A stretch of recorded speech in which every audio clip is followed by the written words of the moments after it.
영광스럽고 또 기쁘고 감격스럽습니다. 기도하겠습니다. 전능하시고 거룩하신 하나님 아버지 감사합니다.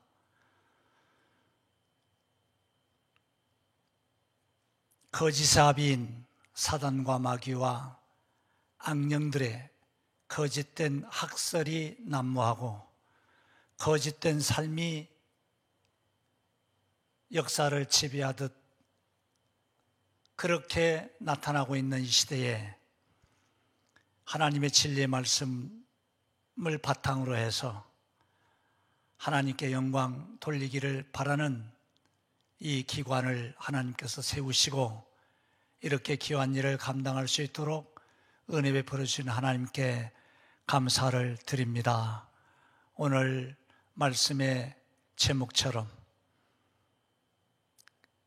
거짓으로 위장된 그리고 한국교회를 삼키고 있는 이 잘못된 문해 비평주의의 위선을 우리가 바르게 알아서 성경 해석에 대한 잘못된 모습대로 나아가지 않고 올바르게 성경의 언약과 그리스도 중심으로 교회가 바로 서고 모든 성도들이 바로 서서 하나님만 향하여 달려나가는 귀한 은혜가 있게 해주시기를 간절히 원합니다. 이 강의 시작부터 마지막까지 성령 하나님께서 주장하시고 친히 인도해 주실 것을 믿사옵고 예수님의 이름으로 감사 기도하옵나이다. 아멘. 오늘 강의의 제목이 문해 비평주의 성경 해석의 실체입니다. 아마 2번에 걸쳐서 이 강의가 진행되는 걸로 알고 있는데 오늘은 문해 비평주의 성경 해석의 실체를 말씀을 드리고 다음에는 그들의 위험성을 지적하면서 올바른 방향의 성경 해석은 그런 무엇인가 하에 대해서 말씀을 드리도록 그렇게 하겠습니다. 이 문해 비평주의는 1970년, 80년에 등장을 해서 지금까지 약 50년 동안 전 세계를 휩쓸고 있습니다. 건전한 전통주의 성경 신학과 성경 해석을 망가뜨리고 무너뜨리면서 나타난 이 문해 비평주의는 한국교회에 소개된 지 50년이 지난 지금은 위장을 하고 있습니다. 그래서 문해 비평주의가 아니라 문해주의라는 말로 이렇게 위장을 하고 있기 때문에 한국교회 신학자들과 목회자들이 거기에 넘어가고 있습니다. 처음에는 1970년대 말 1980년대 초기에 한국교회에 이 문해 비평주의가 들어왔을 때는 문해 비평주의라고 소개가 되면서 공격을 받습니다. 그러니까 살짝 발톱을 감추기 위해서 문해 비평주의라는 말 대신에 문해주의라는 말로 비평이라는 말을 살짝 감추고 활동하기 시작해서 무려 40-50년 동안 한국교회를 어지럽히고 있습니다. 이 문해비평주의의 가장 큰 잘못은 앞으로 말씀을 드리겠습니다마는 뿌리가 과거 비평주의입니다. 그 뿌리에서 나왔기 때문에 인간의 이성으로 성경을 해석하고 이해하려는 잘못이 고스란히 그 안에 등장을 하고 있습니다. 그래서 공격을 받으니까 문해 비평주의라는 말에서 이 크리티시즘이라고 하는 이 말을 빼버렸습니다.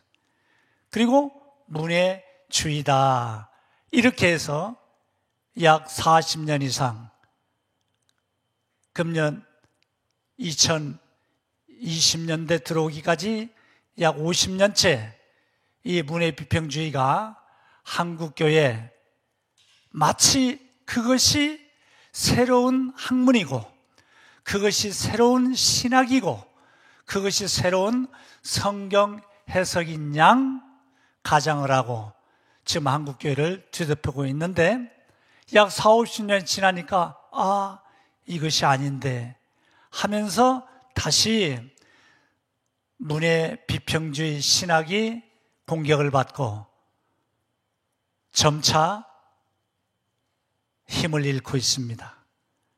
이러한 상황 속에서 오늘 문해 비평주의 성경 해석의 실체를 말씀드리기 전에 이 문해 비평주의가 어떻게 1970, 80년대에 미국에서 나타나기 시작했고 유럽과 아프리카를 점령하더니 아시아까지 이 신학이 점령을 해서 하나님의 말씀을 왜곡하고 이전에 성경관을 무너뜨리고 성경은 하나님의 말씀이다 하는 이 사실을 왜곡하고 성경은 편집되었다 라고 가르쳤던 비평주의, 이성 중심의 비평주의로 빠져버렸는데 거기에서 또한 싹이 나타나서 문해 비평주의라는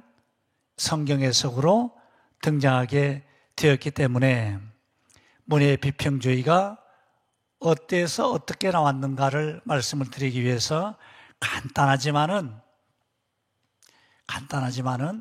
제가 성경 해석사는 교회사와 함께 달려 나왔다는 사실을 먼저 말씀을 드리고 이 성경 해석사가 우리 주님 예수 그리스도께서 이 땅에 오셔서 십자가에 죽으시고 부활하심으로 구원을 완성하시고 승천하시고 하나님 우편에 계시는 이 이후 약 2000년 동안 교회사와 함께 달려나온 성경 해석사를 잠시 말씀을 드리려고 합니다.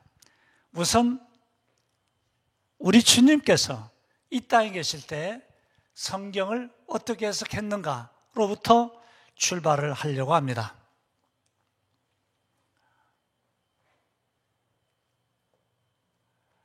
우리 주님께서 이 땅에 계실 때 성경을 해석하는 방법에 대해서 말씀했습니다. 제가 이 강의 준비를 하면서 백석대학교 김윤태 교수님의 강의를 들었습니다.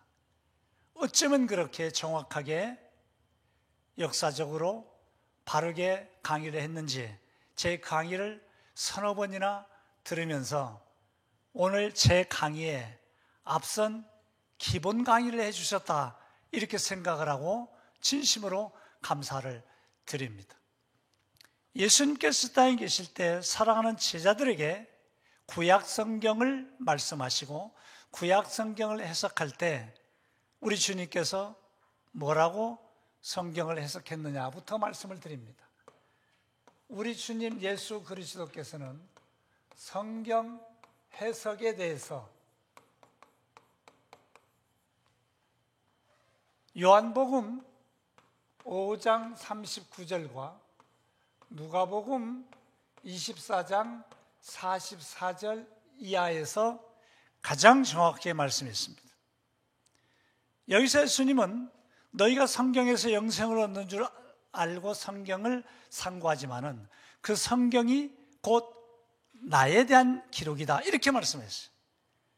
구약 성경 전체를 한마디로 성경 해석을 할 때에 예수 그리스도에 관한 것이라고 말했습니다. 그렇다면 요한복음 5장 39절에 성경 해석의 원리는 성경은 언약이고 이 언약의 핵심은 예수 그리스도다 이렇게 예수님께서 말씀을 하신 것입니다. 또 누가복음 24장 44절에서 부활하신 주님께서 성경 해석을 더디 믿는 제 아들을 꾸짖으시면서 올바른 성경 해석을 얘기할 때 모세의 글과 선지자들의 글과 시편에 나를 가리켜 기록된 모든 말씀이 이것이니라 라고 말씀했습니다. 이때 모세의 글과 선지자들과 시편이라는 말은 구약 성경을 셋으로 나눈 구약 성경의 구조를 말합니다. 모세오경과 역사서와 선지서,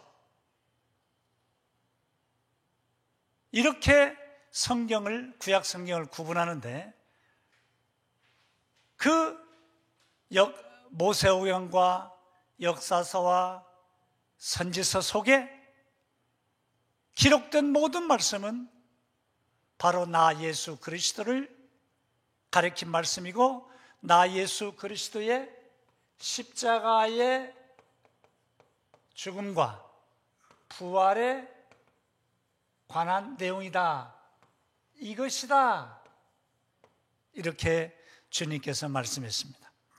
따라서 예수님의 성경 해석 방법은, 예수님은 구약 성경을 언약이라고 보시고 그 언약의 핵심이 예수 그리스도다, 이렇게 설명하신 것이고, 그리고 누가복음 24장에서는 부활하신 후에 제자들에게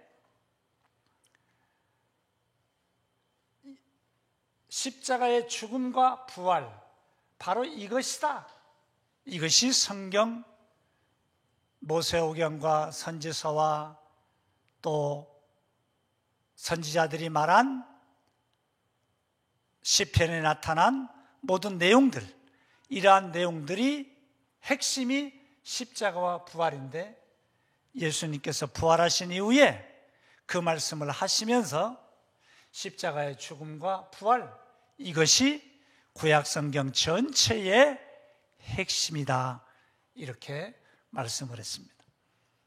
시간이 없기 때문에 간단하게 말씀드려요. 두 번째가 사도들의 성경 해석입니다. 사도들은 1세기에 성경을 얘기할 때 여러분이 잘 아시는 것처럼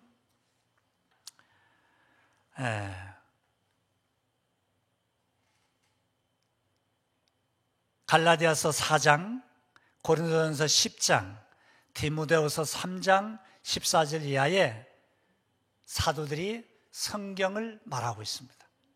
이때 사도들이 말한 모든 성경은 구약을 언약이라고 보고 그 언약의 핵심이 예수 그리스도이면서 예표적으로, 모형적으로, 유형적으로 예수 그리스도를 구약 성경이 말하고 있었다, 이렇게 말하면서 사도들, 바울을 중심으로 하는 사도들은 그렇게 했습니다. 또 베드로후서 1장 21절에서도 베드로 사도도 성경을 아무렇게나 해석해서는 안 된다라고 말합니다. 어떻게 해석해야 되느냐? 베드로 전후서에 나타난 말씀을 보면 성경은 언약이고 예수 그리스도의 십자가의 죽으심과 부활을 중심으로 해석해야 된다라고 말했습니다. 결국 예수 그리스도의 성경 해석은 십자가와 부활입니다. 사도들의 성경 해석도 십자가와 부활입니다.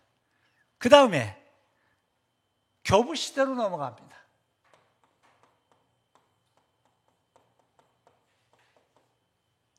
교부 시대는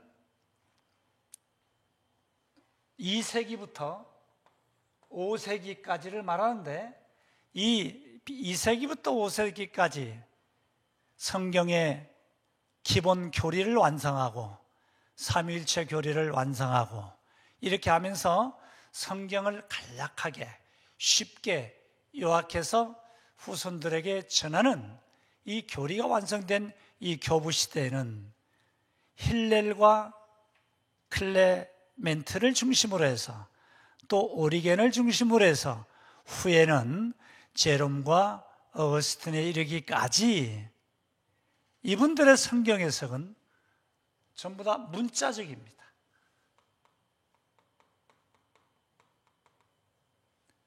그리고 두 번째로는 영적입니다. 그리고 세 번째는 신비적인데, 여기서 영적이고 문자적, 신비적이라는 해석 가운데 그들이 해석한 것을 보면 거의 대부분이 예수 그리스도 중심의 십자가예요.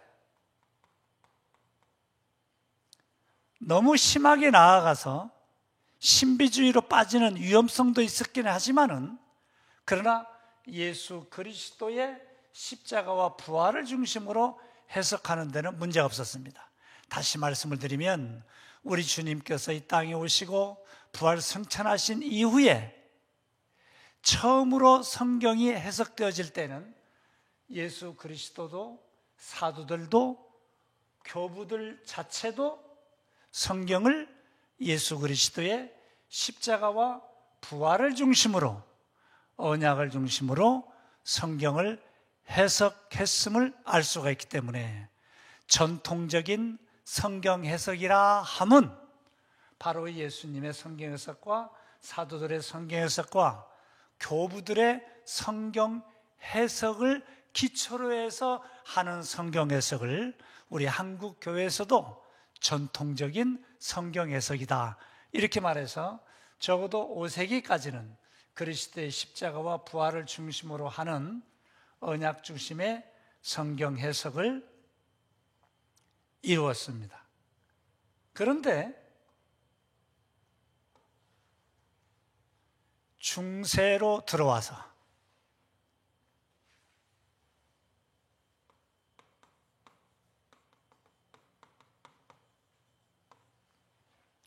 중세 시대로 들어와서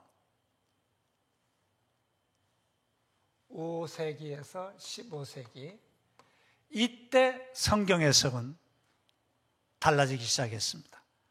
이 당시는 로만 캐토릭 밑에서 성경을 해석하고 교회의 권위와 교회의 전통을 그들은 사수하기 위해서 성경 외의 것을 가져오기 시작을 했습니다. 물론 그들도 중세시대는 문자적, 풍유적, 도덕적, 신비적 해석을 했지만은, 그들은 이 신비적 해석에 많은 시간을 할애했습니다. 그러다 보니 성경에서 벗어나기 시작을 했죠. 그래서 중세시대는 교부시대에 그 신비적 해석만을 집중적으로 받아들이기 시작을 했고, 로만 캐토릭의 전통과 권위를 드러내기 위해서 성경 아닌 것을 가져오기 시작을 했습니다. 이러한 것들 때문에 성경으로 돌아가자는 종교개혁 시대가 드디어 오게 됩니다.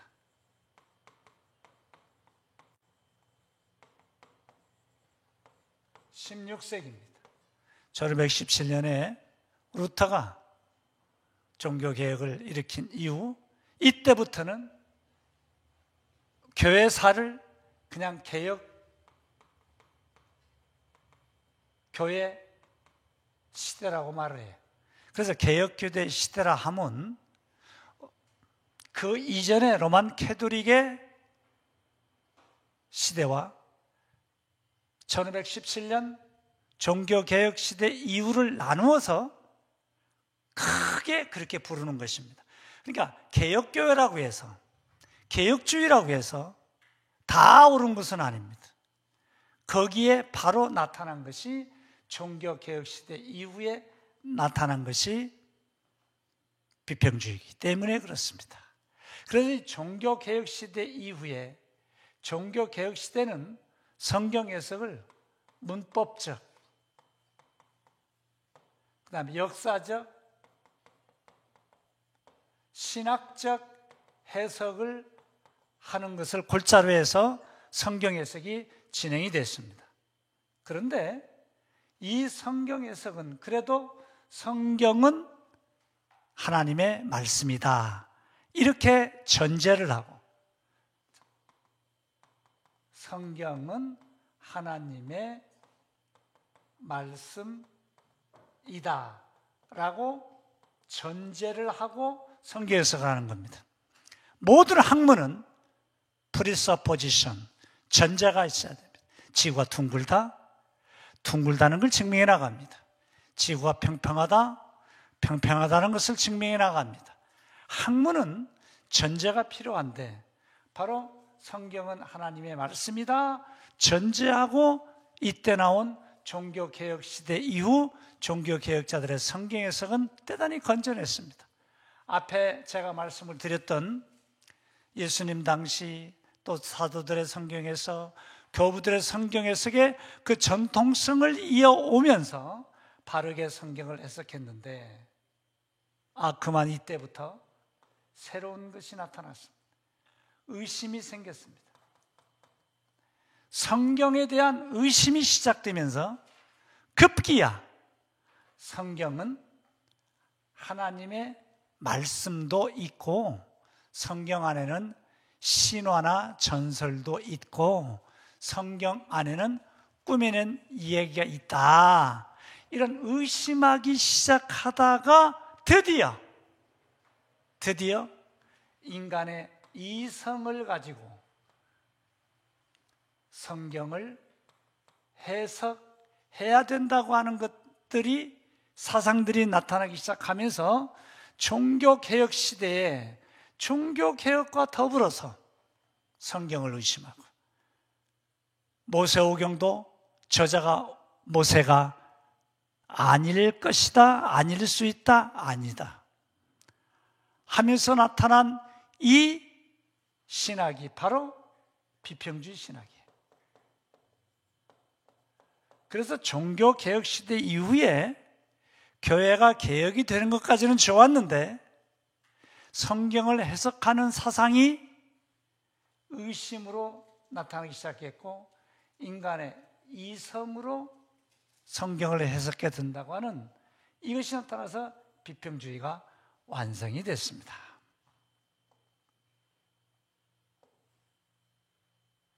그래서 17세기에서부터 19세기까지 이 비평주의가 학문으로 완성이 되고 그것들이 성경 해석의 중심이 되어서 독일을 중심으로 유럽과 아프리카 그리고 미국, 한국까지 전체가 다 성경 해석에 대해서 방향을 잃어버렸습니다. 그래서 예수님의 성경 해석, 사도들의 성경 해석, 교부들의 전통적인 건전한 성경 해석이 중세시대를 거쳐서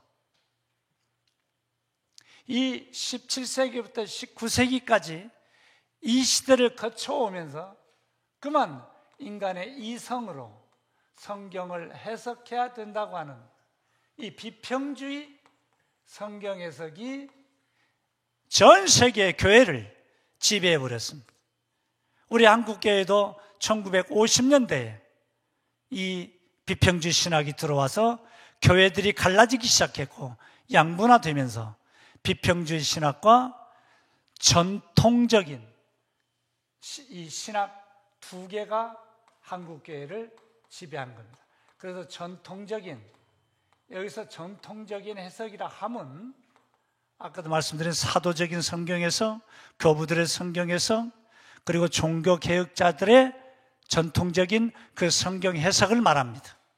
그리고 또 하나 비평주의 성경 해석이 나와 있는데 이 성경 해석은 바로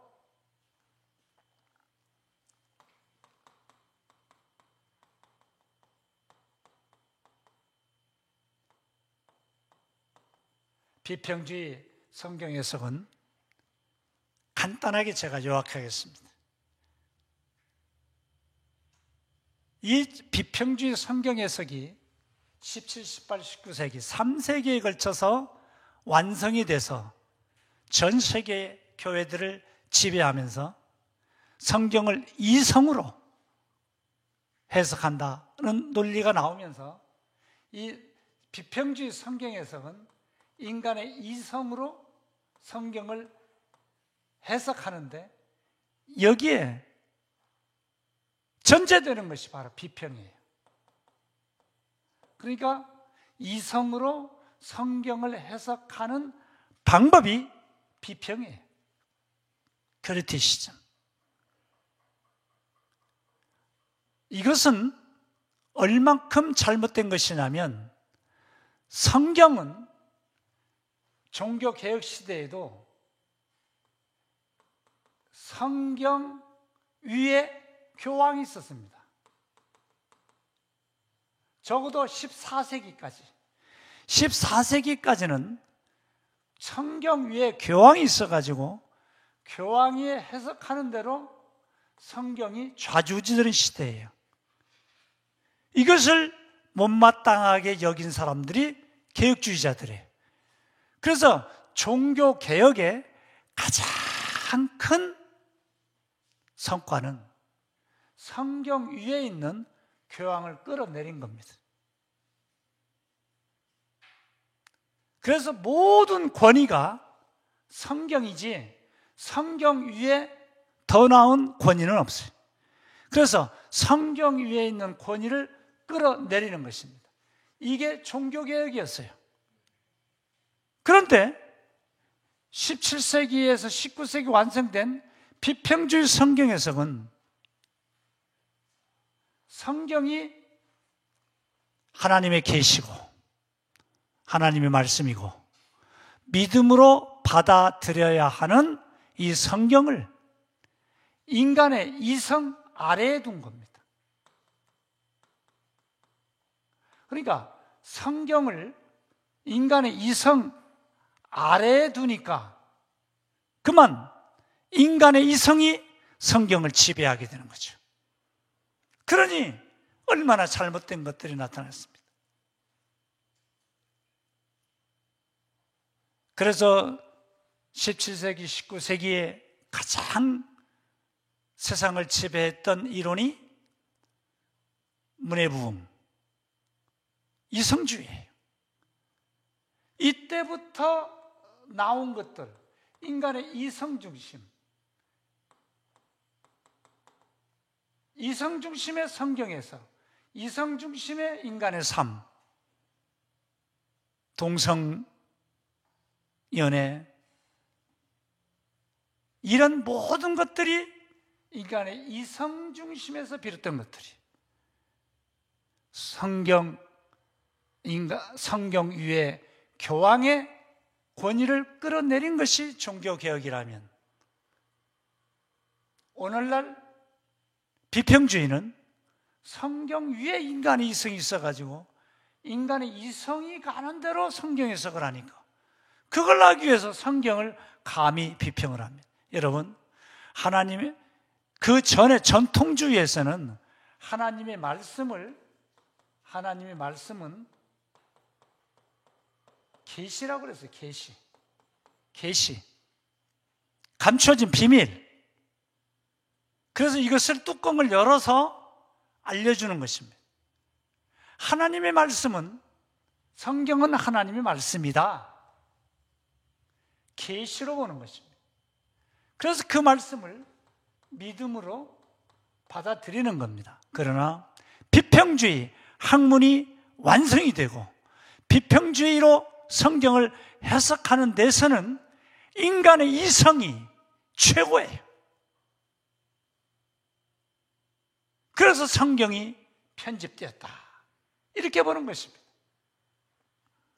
편집되었으니까 성경을 편집한 자들의 의향이 있었을 거 아니겠느냐. 그 의향대로 성경을 해석해야 된다라고 하면서 이 비평주의가 나타난 것입니다. 자, 그럼 비평주의에 대해서 간단하게 또 요약을 하겠습니다. 비평주의는 17세기에서 19세기에 완성이 됐는데 이 비평주의의 완성자는 율리우스 베라젤입니다.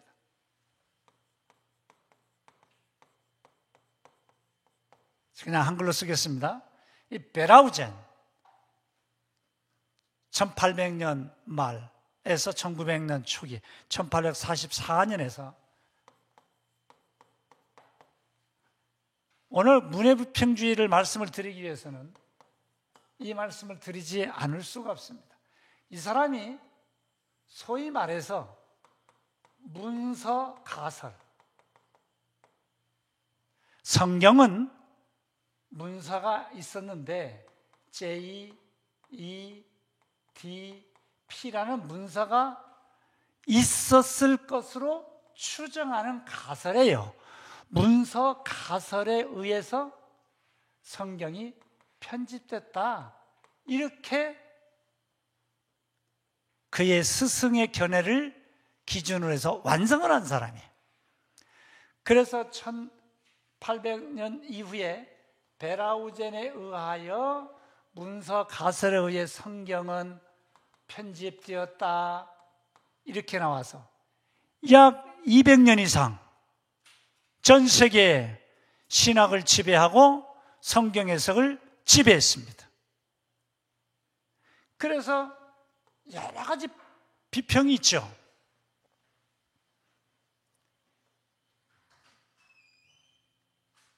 문서 비평, 편집 비평, 전승사 비평, 양식 비평, 문학 비평, 정경 비평. 이러한 비평의 방법으로 성경을 해석해야 된다 이렇게 말합니다. 인간의 이성으로. 그런데 가설입니다. 가설. JEDP라는 문서가 있었을 것으로 추측을 하는 거예요. 그런데 이렇게 해서 만들어진 베라우젠에 의해서 만들어진 편집설이 이거 별로 좋지 않다. 자기들 스스로 비평을 하기 시작했어요. 그 다음에 나타난 사람이 바로 군켈이에요. 독일의 신학자 군켈. 같은 1800년대 사람인데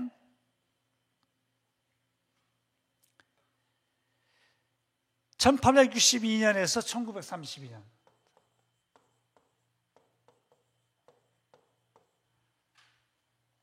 이 군켈이 수많은 편집 비평으로 성경을 해석해야 된다라고 하는 이 견해 가운데서 양식 비평이라고 하는 이 비평을 만들어냈어요. 그리고 나서 성경을 시와 내러티브,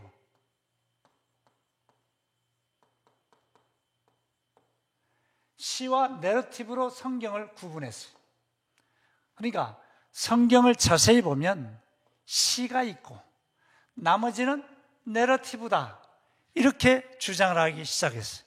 이 내러티브라는 말을 우리 한국교회에서는 이야기라고 번역을 했는데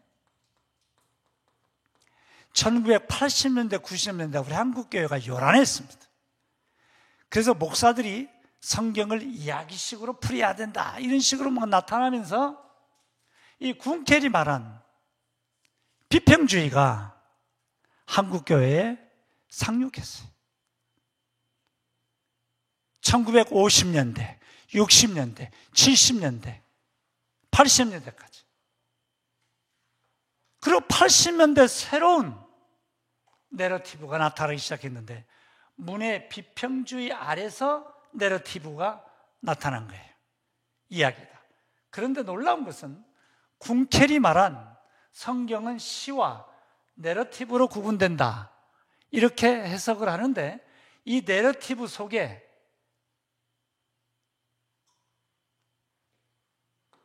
전설, 신화, 꾸며낸 이야기, 역사적 사실 등등이 있다는 것이죠. 그러니까 우리 지금 한국교회가 군켈이 말한 내러티브를 그대로 받아들였다면 성경 속에는 전설, 신화, 꾸미는 얘기가 다 들어요. 예를 들어서 요셉의 이야기라고 말합니다. 라고 말할 때 요셉의 얘기는 실제로 역사적 요셉에 관한 역사적 이야기가 아니라 요셉을 주인공으로 해서 만든 꾸며낸 이야기라고 보는 거예요. 그러니까 내러티브라고 말하는 이 해석이 얼마나 위험한지 한국교회 목회자들과 신학자들이 알지 못하고 발톱을 감춘 그 사실 속에서 다 넘어갔습니다.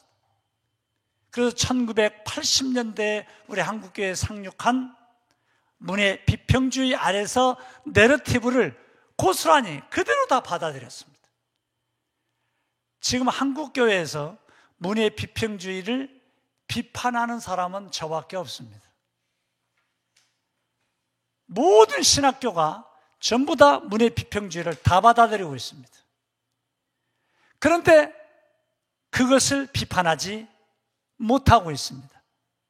그 문의 비평주의가 받아들이는 궁켈의 시와 내러티브로 성경이 구성되고 있다 하는 이 얘기를 비판해야 되는데, 왜 비판해야 되느냐면 궁켈이 말한 시와 내러티브 중에 내러티브 안에 전설도 있고 신화도 있고 꾸며낸 이야기도 있기 때문입니다.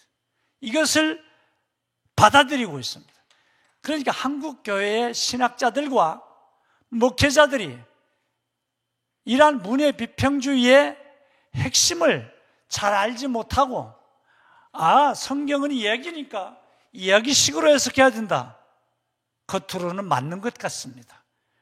그러나 성경 안에 있는, 성경을 이야기하고 내러티브라고 말할 때 전설, 신화, 꾸며낸 얘기조차 있다고 하는 사실을 받아들여서는 안 됩니다. 사탄은 교회사 속에서 보면 언제나 거짓삽이고 거짓말장입니다. 자기들의 잘못된 사상과 잘못된 교리와 잘못된 이론을 감추기 위해서 거짓으로 위장을 합니다. 우리 한국교회에 40-50년 동안 존재하고 있는 문의 비평주의를 비판하는 신학자들을 저는 본 적이 없습니다. 알면서도 그들은 비판하지 않습니다. 왜냐하면 거기에는 밥줄이 달려있기 때문에 그렇습니다. 그래서 궁켈이 말한 이 내러티브가 문의 비평주의를 이루는 아주 중요한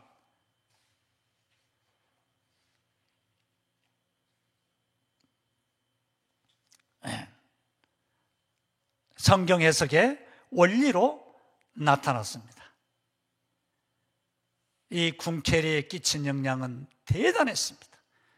독일을 비롯해서 유럽 전체를 한 번에 다 장악해 버렸습니다. 사실 궁켈은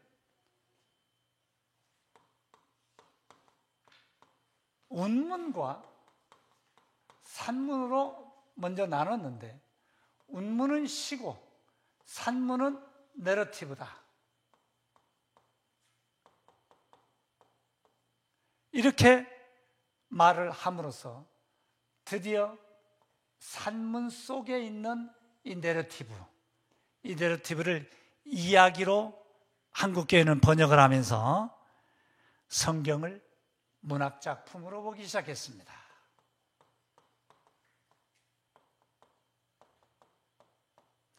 그래서 성경은 궁켈에 의하면 시와 산문으로 나누는 문학작품이다. 물론 그 전에도 비평주의에서는 성경은 문학이라는 말을 공교롭게 했습니다. 그러나 궁켈에 의해서 드러났습니다. 따라서 비평주의의 역사를 얘기할 때 베라우젠을 빼놓을 수가 없고 궁켈을 빼놓을 수가 없습니다. 이 헤르만 궁켈이라는 사람을 빼놓을 수가 없습니다. 왜냐하면 이 사람이 운문과 산문으로 성경을 나누고 해석한 이후 성경은 문학작품이 되었기 때문입니다. 그 다음에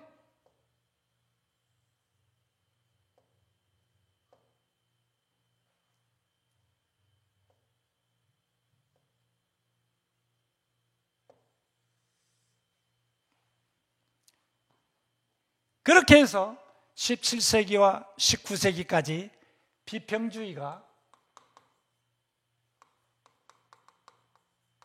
전 세계를 장악을 했는데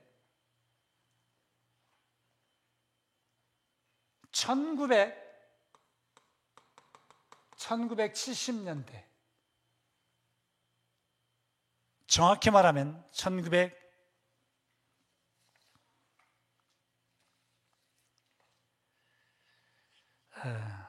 1968년 12월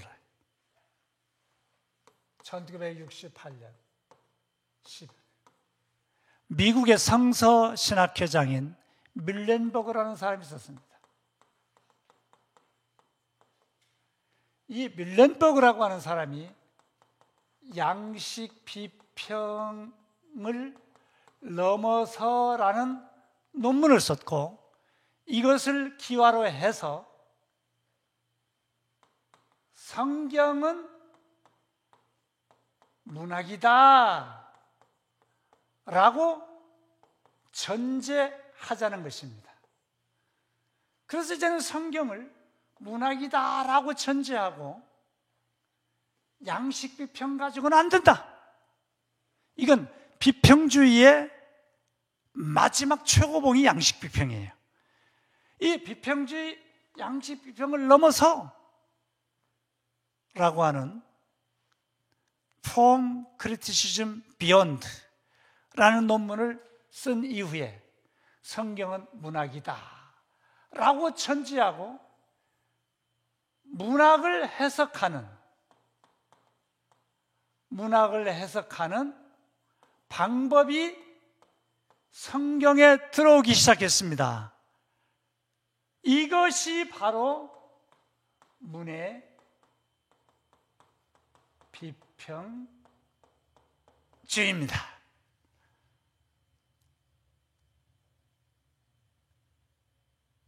제가 문의 비평주의를 이렇게 간단하게 문의 비평주의가 나오게 된 배경을 간단하게 설명을 드렸습니다마는 결국 이 문의 비평주의는 앞에서 제가 비판하면서 말씀을 드렸던 17세기에서 19세기 동안에 나타난 문해주의와 이성 중심의 학문이 전 세계를 뒤덮고 있을 때 성경을 인간의 이성으로 바라보는 여기서부터 출발해서 200~300년 동안에 완성된 신학이 비평주의 신학이에요. 그 비평주의 신학이 1970년대 뮬렌버그라고 하는 미국의 성서신학회장의 양식 비평을 넘어서라는 논문이 쓰여진 이후에 성경은 문학이다라고 전제하고 성경을 문학으로 해석하는 방법이 문학 해석 방법인데 그걸 문의 비평주의라는 이름으로 등장을 하게 된 것입니다. 그래서 1968년에 이 논문이 발표가 되고 1970년대부터 전 세계에 확산이 되기 시작했고 이러한 신학자들이 전 세계에 나타나기 시작해서 그 전에 있었던 전통적인 성경 해석과 충돌을 빚었습니다. 전통적인 성경 해석은 성경은 언약이다 라고 전제하고 성경을 해석하는 방법이라면 문의 비평주의 성경 해석 방법은 성경은 문학이다라고 전제하고 성경을 해석하니까 성경 해석이 전혀 다를 수밖에 없게 되는 것입니다. 성경은 문학이다. 성경은 하나님의 말씀이다. 이 두 가지 전제 아래서 성경 해석이 나타나기 시작한 것이죠.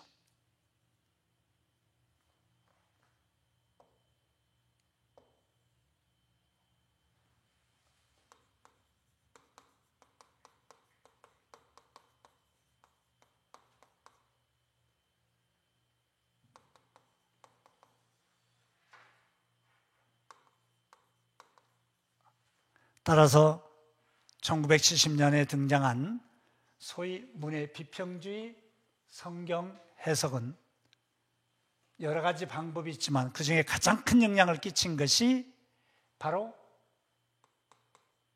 수사 비평주의입니다. 두 번째가 구조 비평주의고, 세 번째가 독자 반응 비평입니다. 거듭 말씀드립니다만 우리 한국교회에 이 문해 비평주의가 상륙하고 와서는 발톱을 감췄어요. 전부 다 비평이란 말을 다 빼버렸어요. 지금 한국교회 뺐기 때문에 제가 우리 한국교회 신학회에 가서 참석해서는 신학자들에게 미움을 받으면서도 한결같이 주장하는 말씀이 있습니다. 여러분, 신학자들 정직하십시오. 자신의 학문이나 철학이나 신학을 주장할 때 분명하게 정직하게 드러내십시오. 문해주의는 없습니다. 문해 비평주의만 있을 뿐입니다. 왜 비평이란 말을 빼버립니까? 한국교회가 싫어한다고 해서 왜 뺍니까? 공격받을까 봐서요? 밥줄이 끊길까 봐서요? 아닙니다. 그것이 학문, 절대적인 학문이고 여러분들이 숭상하는 학문이라면 드러내놓고 하십시오. 저는 과감히 비판합니다. 수사비평주의 A, B, C, D D-C, B-, A-, 이걸 기준으로 해서 성경을 히브리어 원문으로 보면 이러한 수사적인 방법이 있다는 것이죠. 이러한 방법을 가지고 성경을 해석합니다. 그러면 학문적으로는 그것이 옳을지 모르겠습니다. 또 학문적으로는 멋있는 결론이 나올지 모르겠습니다. 그런데 이것으로 보면 예수 그리스도나 언약이 절대로 보이지 않습니다. 제가 이 강의를 통해서 분명히 선언합니다. 한국계 모든 신학자들, 철학자들, 목사님들, 문해 비평주의로 성경을 해석했을 때 언약과 그리스도가 보인다면 그걸 가져오십시오. 제가 인정하겠습니다. 그러나 문해 비평주의로 성경을 해석할 때 가장 큰 단점이 학문적으로는 성경 해석이 된다 할지라도 예수 그리스도 언약이 보이지 않습니다. 그렇기 때문에 저는 목숨 걸고 문해 비평주의의 신학과 그 성경 해석을 과감하게 반대합니다. 그 다음에 구조 비평이라는 건 뭡니까? 가끔 보면 성경을 보면 성경이 쭉 계속 기록이 되다가 갑자기 이렇게 건너뛰는 경우가 있습니다. 이런 경우 구조적이라고 말을 합니다. 예를 들어서 창세기 37장은 요셉의 얘기가 계속됩니다. 그러다가 창세기 37장까지 요셉의 얘기가 계속되다가 창세기 38장에 보면 요셉의 형인 유다의 얘기가 나옵니다. 유다가 며느리 다말과 동침한 내용이 나옵니다. 얼마나 비윤리적입니까? 그런데 창세기 39장에 보면 요셉의 얘기가 나오는데 요셉은 보디발의 아내의 성적 유혹을 이겼습니다. 그래서 여기에는 아주 고상한 윤리가 나옵니다. 자, 요셉의 이야기를 통하여 고상한 성적 유혹에서 이겼다고 하는 요셉의 신앙이 있는 반면에 창세기 38장에서는 요셉의 형인 유다는 며느리와 동침한 아주 비윤리적인 저급한 성적인 모습이 나타난다는 것입니다. 그래서 이렇게 구조적으로 유다의 성적 윤리와 고상한 요셉의 성적 윤리를 이렇게 구조적으로 대비시켜서 성경은 기록한 것이다, 이렇게 말합니다. 그래서 유다와 다말의 동침 이야기를 잘못된 것으로 보는 것이죠. 그리고 요셉의 보디발의 아내의 성적으로 이긴 것을 고상한 것으로 보는, 이렇게 성경 해석을 하자는 거예요. 그런데 놀라지 마십시오.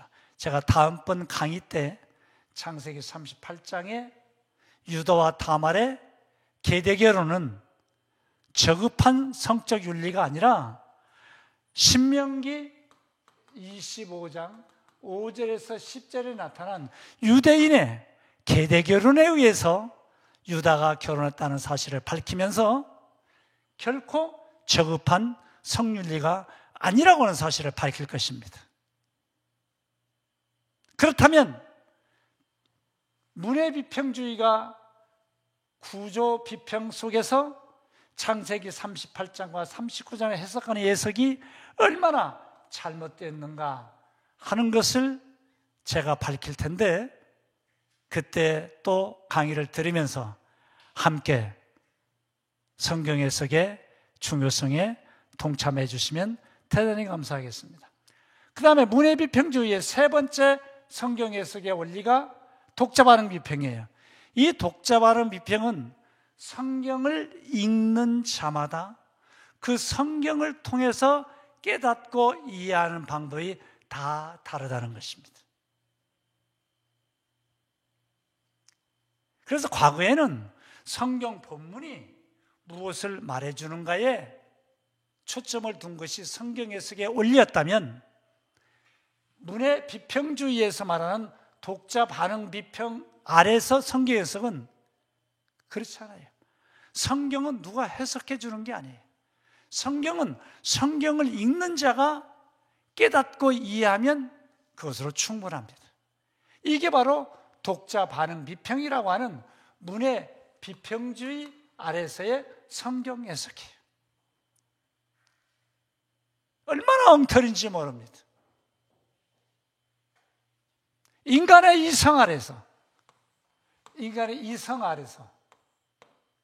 히브리어로 어떻게 성경이 기록됐는가를 보는 수사 비평주의, 또 어떠한 구조로 성경이 되어 있는가를 알아내는 구조 비평, 또 독자 반응 비평, 이러한 것들은 어디서 나왔느냐 하면, 이러한 것들은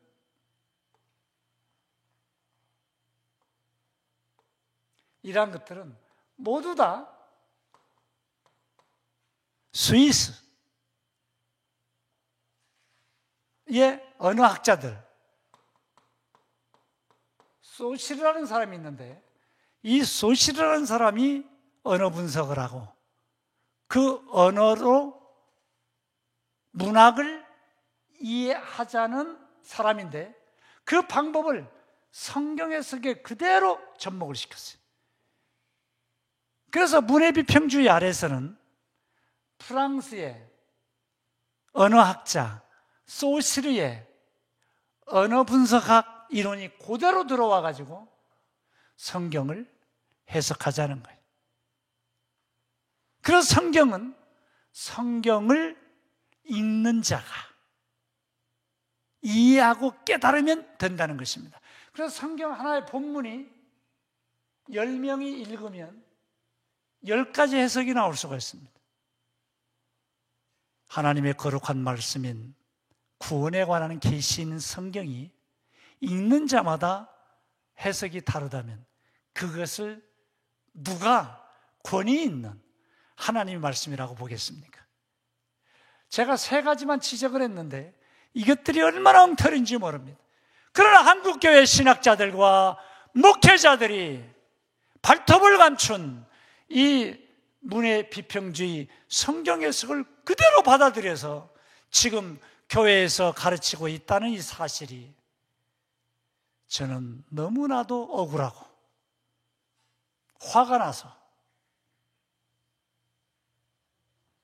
죽기 전에 이 사실을 밝히겠다고 여기에 나타났습니다. 제가 췌장암 사기로서 44번의 항암 주사를 맞으면서 오늘까지 버티고 있습니다. 왜 버티고 있는가 봤더니 조영길 변호사를 만나서 오늘 이 강의를 하도록 하나님께서 제 생명을 살려주신 것이라고 생각합니다.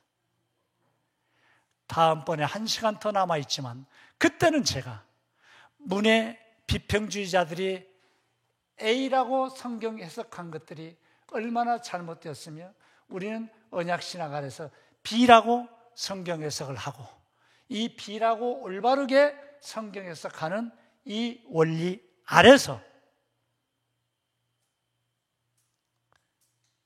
성차별 금지법 바로 알기 이 아카데미가 존재하는 한 하나님의 말씀이 올바르게 선포되고 전달되면서 거기에 바탕을 두고 바르게 이런 운동이 전개될 수 있기를 제가 매일 기도하면서 오늘 이 말씀을 준비했고 다음번에도 그 말씀을 전하려고 합니다.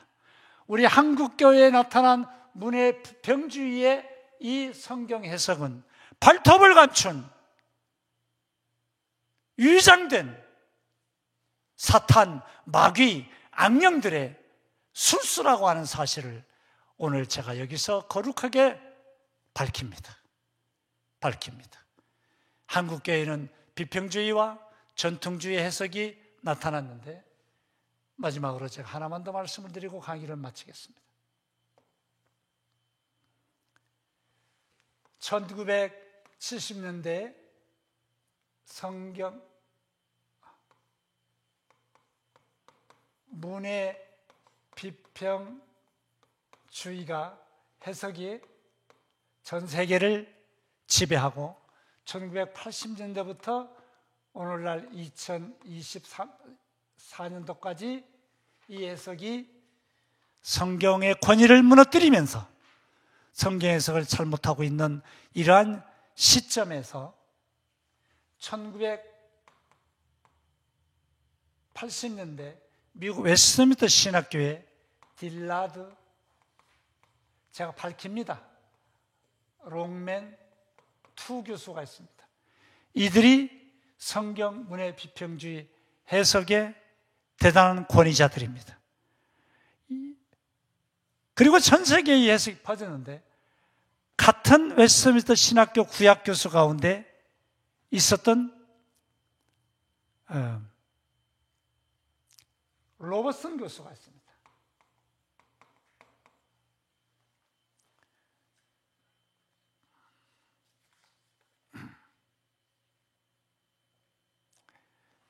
팔머 로버슨이라고 하는 이 로버슨 교수는 같은 신학교 교수이면서 이 사람은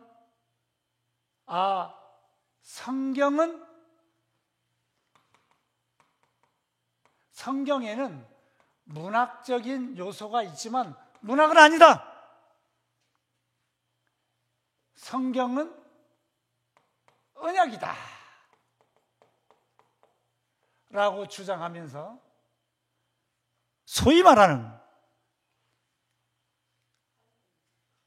사도들의 성경 해석과 교부들의 성경 해석을 전통적인 성경 해석으로 믿는 전통적 성경 해석에 근거해서 성경은 언약, 성경 안에는 문학적인 요소가 있긴 하지만 문학은 아니다. 그래서 성경은 언약이기 때문에 구약, 신약이라고 한다. 옛 언약과 새 언약이다.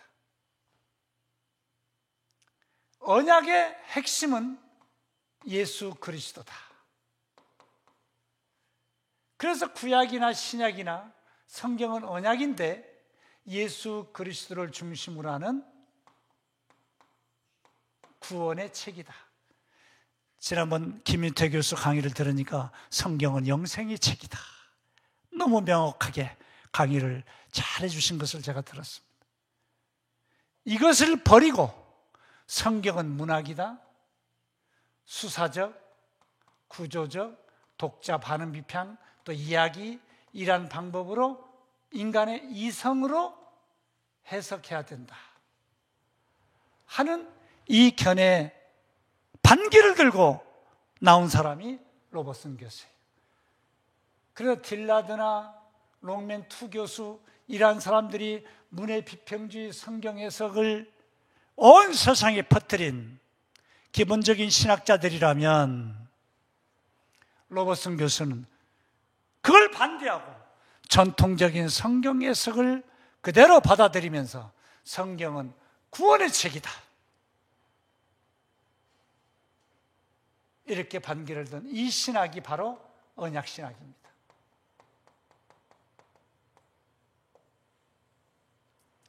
우리 한국에 언약신학자들이 몇 명 있었습니다. 총신대 신학 총신대학 총장이었던 김우원 총장, 은퇴하고 미국에 가서 사역하십니다. 그 다음에 그 뒤에 김인환 총장, 얼마 전에 천국 가셨지만 총신대 역시 총장 김인환 총장, 그리고 부족하지만 접니다.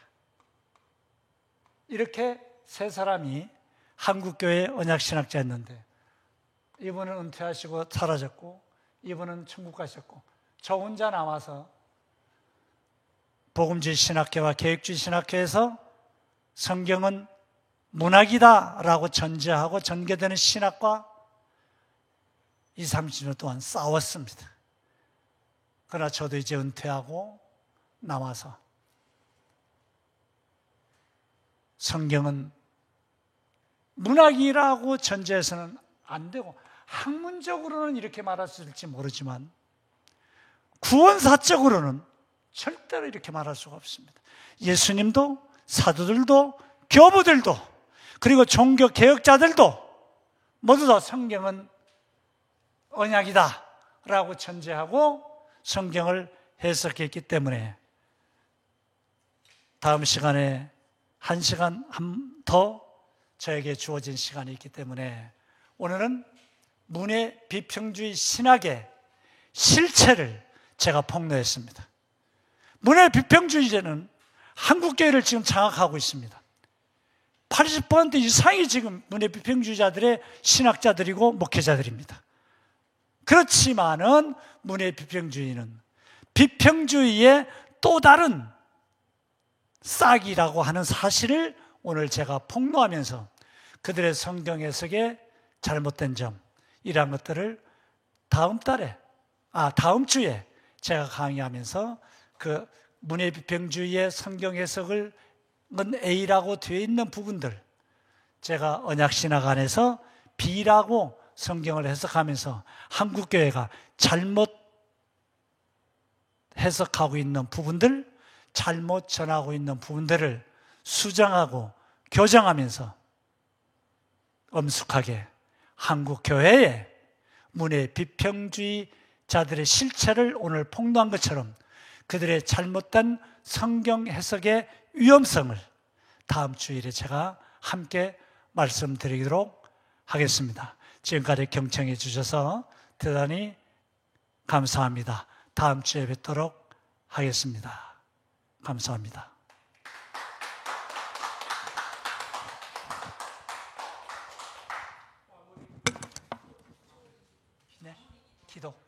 네, 기도하겠습니다. 전능하시고 거룩하신 하나님 아버지, 감사합니다. 하나님의 말씀의 계시와 하나님의 말씀의 권위를 떨어뜨리고 깨뜨려 왔던 이 비평주의자들의 잘못된 실체와 허구를 오늘 주님 앞에서 당당히 밝히고 선언하며 그들의 실체를 폭로합니다. 거룩하신 아버지 하나님, 성경은 언약이며 언약의 핵심은 우리 주님 예수 그리스도인 것이 지금까지 전달되어 왔는데 잘못된 학자들과 잘못된 신학들과 잘못된 여러 가지 이성 중심의 이론들 때문에 하나님의 권위의 말씀이 왜곡되고 사라지는 이러한 시점에 우리 차바 단체에서 이러한 교환 시간을 가지고 하나님의 말씀의 권위를 높이고 하나님의 권위를 나타내는 이러한 귀한 일을 할 수 있도록 이 기관을 사용하시는 하나님께 진심으로 감사를 드립니다. 하나님 홀로 영광 받으시옵소서. 우리 주님 예수 그리스도의 이름으로 감사드리며 기도하옵나이다. 아멘.